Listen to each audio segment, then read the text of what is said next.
Hello friends, എല്ലാവർക്കും നമ്മുടെ ചാനലിലേക്ക് ഒരിക്കൽ കൂടി സ്വാഗതം.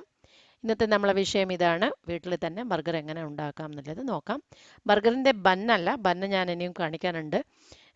അത് നമ്മൾ അടുത്ത് വരുന്ന വീഡിയോയിൽ ഞാൻ കാണിക്കുന്നതായിരിക്കും. ബർഗറിൻ്റെ ടിക്ക, പിന്നെ അതിന് ആവശ്യമുള്ള ക്രീംസ് അതെല്ലാം വെച്ച് വീട്ടിൽ തന്നെ നമുക്ക് ബർഗർ എങ്ങനെ ഉണ്ടാക്കിയെടുക്കാമെന്ന് നമുക്ക് നോക്കാം. വീഡിയോയിലേക്ക് കിടക്കുന്നതിന് മുമ്പേ ചാനൽ സബ്സ്ക്രൈബ് ചെയ്യാത്തവർ സബ്സ്ക്രൈബ് ചെയ്യുക. അതേപോലെ തന്നെ ബെൽ ബട്ടൺ പ്രസ് ചെയ്ത് നോട്ടിഫിക്കേഷൻ ഓൺ ചെയ്യാൻ മറക്കരുത്. നമുക്ക് ആദ്യം തന്നെ ബർഗറിൻ്റെ ഉള്ളിൽ നമ്മൾ വെക്കാനുള്ള ഒരു ടിക്ക, ആലു ടിക്ക എന്ന് പറയും. അത് നമ്മൾ ഉണ്ടാക്കി എടുക്കണം. അതിനായിട്ട് ഞാനിവിടെ കാണുന്നുണ്ടല്ലോ, ആലു ഒരു 2 ആലു, വലിയ ആലു എടുത്ത് നന്നായിട്ട് കുക്കറിലിട്ട് നല്ലോണം വേവിച്ചെടുത്തിട്ടുണ്ട്. 3-4 വിസിലടുപ്പിച്ചിട്ടുണ്ട്. അതിൽ ഞാൻ നല്ലോണം മാഷ് ചെയ്ത് എടുക്കുന്നുണ്ട്. ഇത് ആദ്യം തന്നെ മാഷ് ചെയ്യണം. എന്താണെന്ന് വെച്ചാൽ നമ്മൾ ഇതിൽ വേറെ പച്ചക്കറിയും പറഞ്ഞാൽ കുറച്ച് ചേരുവകൾ ചേർക്കുന്നുണ്ട്. അതെല്ലാം ചേർത്താൽ ഇതുപോലെ മാഷ് ചെയ്യാൻ പറ്റില്ല. അതുകൊണ്ട് ആദ്യം തന്നെ ഇതിനെല്ലാം നന്നായിട്ട് നമ്മൾ ഉടച്ചെടുക്കണം. അത് കഴിഞ്ഞ് ഇവിടെ ഞാൻ ഗ്രീൻ പീസ് ആഡ് ചെയ്യാൻ പോകുന്നുണ്ട്. ഗ്രീൻ പീസും കൂടി ഞാൻ നന്നായിട്ട് വേവിച്ചെടുത്തിട്ടുണ്ട്.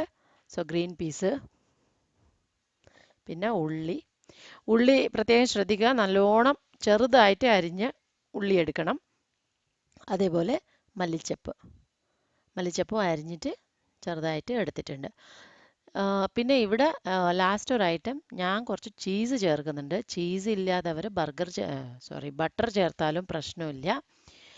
ചീസ് ഞാനൊന്ന് നന്നായിട്ട് ഇത് നമ്മളെ ചിരകിയെടുത്തിട്ട് ചേർക്കുന്നുണ്ട്.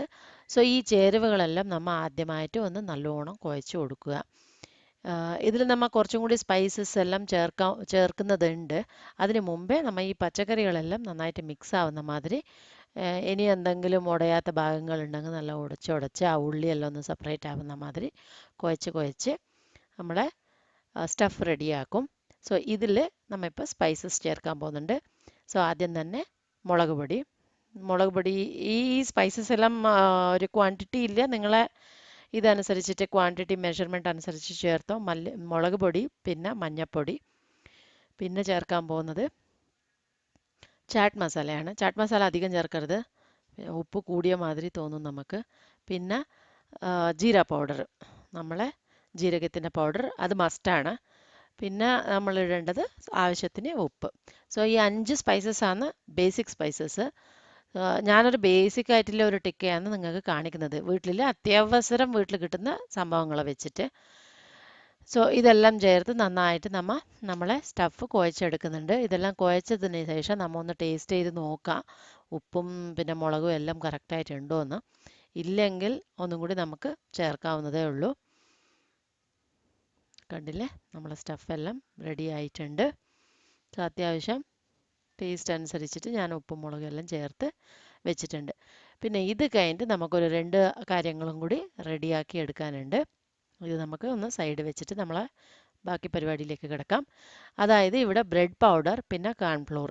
ബ്രെഡ് പൗഡറും കോൺഫ്ലോറും ക്വാണ്ടിറ്റി ഒന്നുമില്ല, ആ സ്റ്റഫ് വെച്ച് ഒരു 4-5 ബർഗർ ഉണ്ടാക്കിയെടുക്കാൻ പറ്റും. അതിന് നമ്മൾ ഇതിലൊന്ന് ഡിപ്പ് ചെയ്യും. അതുകൊണ്ട് അതിനനുസരിച്ച് കുറച്ച് പൗഡർ ഞാനിവിടെ മിക്സ് ചെയ്ത് വെക്കുന്നുണ്ട്. ബ്രെഡ് പൗഡർ കിട്ടാത്തവർ സിമ്പിളാണ്, നമ്മളെ റസ്ക് ഉണ്ടെങ്കിൽ വീട്ടിൽ ഒരു 4-5 റസ്ക് എടുത്ത് മിക്സിയിലിട്ട് അടിച്ച് പൊടിച്ചാലും കൂടി നമുക്ക് ആ ബ്രെഡ് ക്രംസിൻ്റെ അതേ ഒരു എഫക്റ്റ് കിട്ടും. അതുപോലെ ആ പൗഡർ റെഡിയാക്കണം. പിന്നെ എടുക്കേണ്ടത് മുട്ടയാണ്. മുട്ടയിലാണ് നമ്മളെ ടിക്കാന ഒന്ന് ഡിപ്പ് ചെയ്യാൻ പോല്. അതുകൊണ്ട് 1-2 മുട്ട എടുത്ത് നന്നായിട്ട് ബീറ്റ് ചെയ്ത് അതിൽ ഒരു ലെയറായിട്ട് ഫോം ആവും ഇത്. അതുകൊണ്ട് ടേസ്റ്റ് വേണം, അതുകൊണ്ട് കുറച്ച് സാൾട്ട് ചേർക്കുന്നുണ്ട്. വേണമെങ്കിൽ സ്പൈസ് ഇഷ്ടപ്പെടുന്നവർ കുറച്ച് സ്പൈസും ചേർക്കാവുന്നതാണ്. ഞാൻ സാൾട്ട് മാത്രം ചേർത്തിട്ടുണ്ട്. ഇപ്പോൾ നമ്മളെ സ്റ്റഫ് നന്നായിട്ട് കുറച്ചെടുത്ത് നല്ല ബോൾസ് പോലെ ഉരുട്ടി പിന്നെ അതിന് നമ്മൾ ടിക്കയുടെ ഷേപ്പിൽ ഒന്ന് ഞെക്കി കൊടുക്കണം. കാണുന്നുണ്ടല്ലോ, ഇതുപോലെ നമ്മളെ ബർഗറിൻ്റെ ഉള്ളിലെ ആ ഒരു കട്ട്ലറ്റിൻ്റെ ഷേപ്പിൽ ഞെക്കിയിട്ടുണ്ട്. ഇതിനെ നമ്മൾ ആദ്യമായിട്ടൊന്ന് നമ്മളെ അടിച്ചു വെച്ച മുട്ടയിൽ ഒന്ന് ഡിപ്പ് ചെയ്തു. പിന്നെ നേരെ നമ്മളെ കോൺഫ്ലോർ ബ്രെഡ് പൗഡറിൽ വെച്ചിട്ട് നല്ലതായിട്ട് അതെല്ലാം പിടിക്കുന്ന മാതിരി ഒന്ന് മുന്നിലും പിന്നിലും എല്ലാം നന്നായിട്ട് ചെയ്യുക. കണ്ടില്ലേ, നമ്മളെ ടിക്ക ഫ്രൈനായിട്ട് റെഡി ആയിട്ടുണ്ട്. സോ ഇതേപോലെ ബാക്കിയുള്ള മാവെല്ലാം ഞാൻ ടിക്ക റെഡി ആക്കിയിട്ടുണ്ട്. സോ ഞാൻ പറഞ്ഞില്ലേ ഈ ക്വാണ്ടിറ്റിക്ക് ഒരു 5 എണ്ണം റെഡി ആയിട്ടുണ്ട്. സോ ഇതിനെ നമ്മ ഇപ്പം ഷാലോ ഫ്രൈ ചെയ്യണം. ഷാലോ ഫ്രൈ എന്ന് അറിയാലോ, നമ്മൾ ഡീപ് ഫ്രൈ അല്ലാണ്ട് ഒരു ചെറിയ പാൻ എടുത്തിട്ട് അതിൽ ഞാനിവിടെ ബട്ടറാണ് യൂസ് ചെയ്യുന്നത്. ബട്ടർ ആയാലും ഓയിലായാലും ഇല്ലെങ്കിൽ വെളിച്ചെണ്ണ ആയാലും കുഴപ്പമില്ല. സോ അതെല്ലാം കുറച്ച് ഒഴിച്ച് നല്ലോണം ചൂടാവാൻ വിടുക. സാധാരണ നമ്മൾ ദോശയും ഇതിന് യൂസ് ചെയ്യുന്നതിനെക്കാട്ടിയും കുറച്ചധികം ക്വാണ്ടിറ്റി, പക്ഷേ ഡീപ് ഫ്രൈ ആവരുത്. സോ ഇതുപോലെ ഓയിൽ ഒഴിച്ച് നന്നായിട്ട് ചൂടാവാൻ വിടുക. സോ ഇതിലേക്ക് പതുക്കെ നമ്മളെ ബർഗറിൻ്റെ കട്ട്ലറ്റ്സ് ടിക്കാസ് എല്ലാം വെച്ച് നന്നായിട്ട് ഫ്രൈ ചെയ്ത് എടുക്കുക.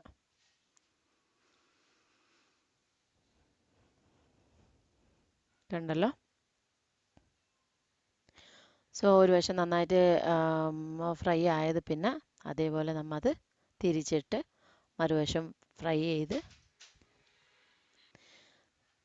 രണ്ട് ഭാഗം ഫ്രൈ ആവുന്നവരെ അതിന് കുറച്ച് ഉറപ്പ് കുറവുണ്ടാവും. അതുകൊണ്ട് സെക്കൻഡ് ഭാഗം തിരിച്ചിടുമ്പോൾ ശ്രദ്ധിക്കുക പൊട്ടാതിരിക്കാൻ.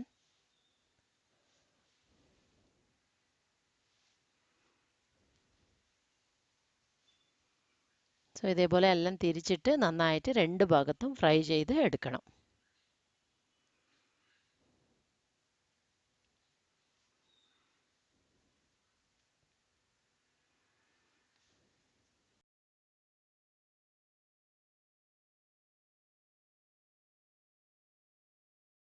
സോ ഇവിടെ കണ്ടല്ല നമ്മളെ ബർഗറിൻ്റെ നടുക്കത്തെ സ്റ്റഫ് റെഡി ആയിട്ടുണ്ട്. സോ ജസ്റ്റ് നമുക്കിപ്പോൾ ബർഗർ ഉണ്ടാക്കി എടുക്കണം അത്രമാത്രം.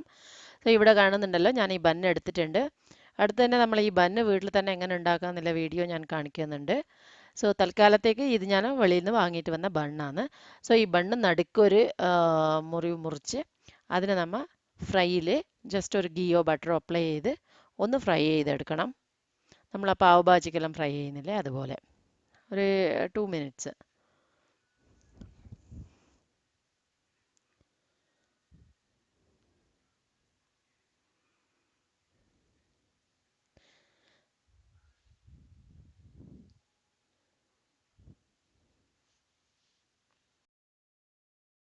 അധികം കരിച്ചെടുക്കരുത്, കുറച്ച് ഫ്രൈ ആയാൽ മതി.